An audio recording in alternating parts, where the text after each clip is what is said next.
Greetings, mortals. Welcome to Neshae Reads SCP-5521, a long way from Flavortown. This one is going to make me hungry, isn't it? Object Class Keter. Special Containment Procedures. Due to the nature of SCP-5521 and its current inaccessibility, containment efforts are to be focused on the monitoring of Guy Fieri. Embedded agents within the Food Network are to secure any future episodes of diners, drive-ins, and dives that feature footage of SCP-5521 and deliver them to Site-14 for study. I love that show. And if they don't want Flavortown shown, they're gonna hate that hard soda ad I saw recently. Reruns of the program are to be aired in the episode's place, and any employees of the Food Network who view the footage are to be properly amnesticized. Description: SCP-5521 is theorized to be an extra-dimensional space, believed to be located somewhere in the southeastern United States. As of the creation of this article, only a select few individuals have been able to access SCP-5521. However, these individuals do not seem to recall any details of their time inside SCP-5521, nor how they were able to enter or exit. The only evidence of SCP-5521's existence is a segment from an episode of Guy Fieri's Diners, Drive-Ins, and Dives, where Fieri visits SCP-5521 and samples local cuisine from a restaurant within the space. Discovery: SCP-5521 was discovered after embedded agents within the Food Network viewed footage from an upcoming episode of Diners, Drive-Ins, and Dives that featured SCP-5521.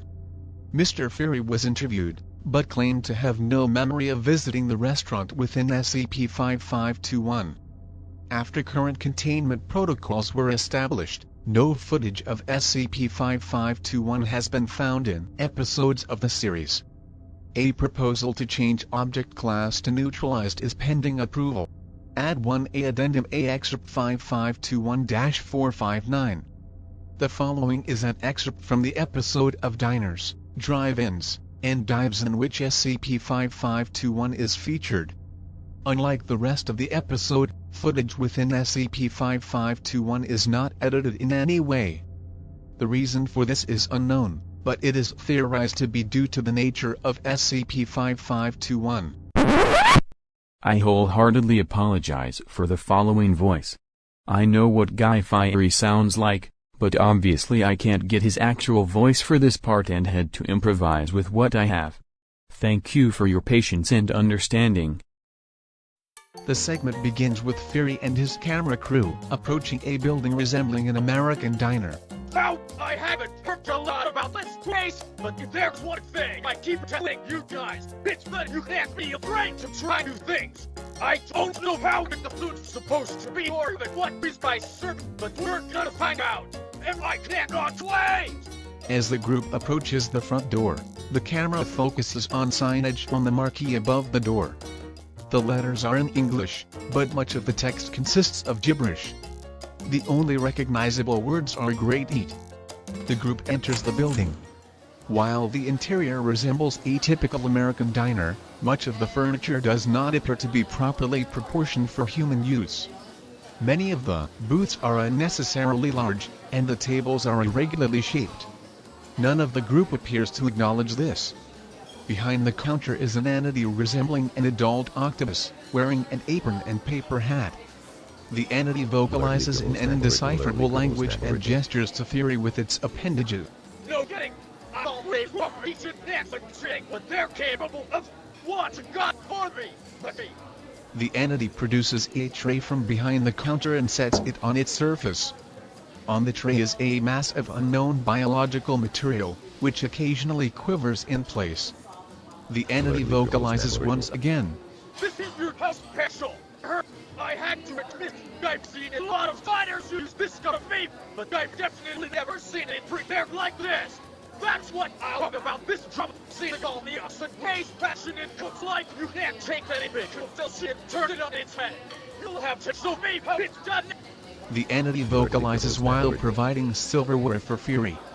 Fieri cuts off a piece of the mass and eats it. Now, you seriously not him out of the car, my man. The spin you put on this is just so unique. I can't tell you put a lot of heart and soul into you could get this.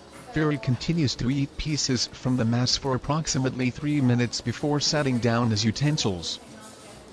Alright, now that we've experienced the flavor, why don't you take us back and show us the magic? The entity leads Fury and his crew into a back room. Inside is a large mass of various biological material, similar to the mass Fury had sampled, hanging from what appear to be meat hooks. There is a large machine on the eastern wall, with rubber tubes extending out of its chassis and into the mass. An unknown substance is pumped from the machine into the mass. Now this is what I call home to get. Not only does it smell delicious in here, but it's nice and simple. It just goes to show that you don't need a whole bunch of fancy equipment to unleash the flavor.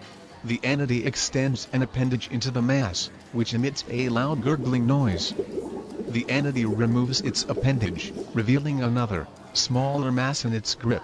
I don't say this very woman, but you, my friend, are very much an artist. You got engaged, my man. I'm being serious.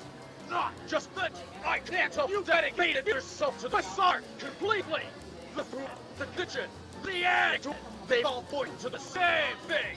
You let what you do just me wait. I say I haven't seen any folks who express such unconditional love for their work. When this episode goes out, be ready for the crowds, because they're gonna be coming for the strut by the thousands. You're a man. Keep up the flavor. The entity squeals. I hope that Entity's business boomed after that.